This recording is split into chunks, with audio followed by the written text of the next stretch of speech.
animation, we're taking Arctic sea ice into the third dimension. Here, we're looking at the ice age, which is an indicator of thickness. Generally, older ice is thicker ice. And so what you see in this animation is, first of all, the ice pulsing out and in with the seasons. In winter, the ice grows out and expands outward. In summer, it contracts inward as it melts. In addition, you see the whiter ice, which is the older ice, moving around the Arctic, being pushed around by winds and currents that move the ice. And what you can see is, over the years, the ice pulses around and it moves around towards the top along the coast of Greenland. You see that the older ice eventually moves out of the Arctic and into the North Atlantic, where it melts. But the ice gets replenished within the Arctic because some of the ice survives each summer and grows older. And particularly in a region north of Alaska called the Beaufort Sea, where the ice spins around in a clockwise direction called the Beaufort Gyre. And that ice can keep spinning around oftentimes for several years and gradually getting older and thus getting thicker. Eventually, the ice will spin out of that gyre and go out through Fram Strait. But in the past, what has happened, we've always had enough ice growth and ice aging, enough ice surviving the summers to replenish the older ice that's lost. But in recent years, we've seen less replenishment. There's been more melt during the summer, and so the ice that goes out through Fram Strait has not been compensated by the ice growth. In addition, especially in recent years, we've seen some pretty remarkable things in the Beaufort Sea, where that area that used to be a nursery for the development of the older ice, allow the young ice to age and mature. What we've seen instead is the ice is now more broken up, more scattered, and that's allowing the older ice to melt within the Beaufort Sea. So we're seeing the Beaufort Sea go from a nursery to a graveyard for older ice. And as we get towards the more recent years, much of that oldest ice, the ice that's older than 5 years old and the bright white, has almost virtually disappeared from the Arctic Ocean. And the Arctic is now dominated by younger and thinner ice.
In the early evening, round about 9 o'clock, I light a candle, sit quietly, then I say a prayer for peace, balance, and harmony. I pray for all who are working for the good of life here on Mother Earth. I ask that we have a chance to survive through these current changes to Mother Earth. God and Goddess bless you all and all who work for the light.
What I'd like you people to understand that a contrail is what a normal aeroplane leaves behind, and it usually dissipates within about 3 or 4 minutes. A chemtrail is something that goes right across the sky, and then it expands and drops things like barium, aluminum, strontium, and whatever other chemicals they decide to put in those chemtrails. So you need to start taking care of your health more, and I have recommended people take turmeric and black pepper because it clears a lot of toxins out of your system. Thank you. Another thing that you need to be aware of is that meat is full of growth hormones, antibiotics, and is not good for your health. Chickens and turkeys are the worst because they have the same, but they have superbugs in them as well as growth hormones and antibiotics. So please be careful. And also, I would ask you not to drink water out of the tap. Filter your water for coffee and tea, and drink bottled water, because your health will radically improve once you start to take notice of these words.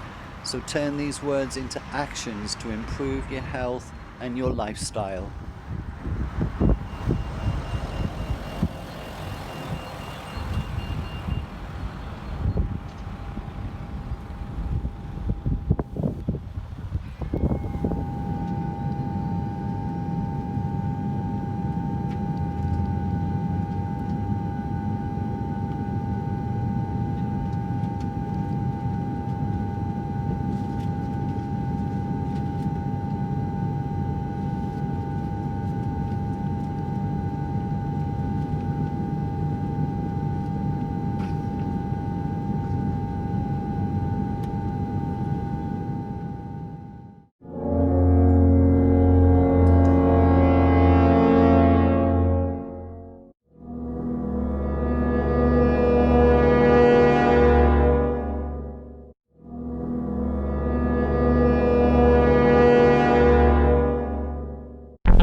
I want you to know that these are facts. They're not things that I make up. You only have to do some research on the internet and you will come up with the same information that I've been giving you.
Hey guys, penguins and polar bears are not the only difference between the South and North Poles.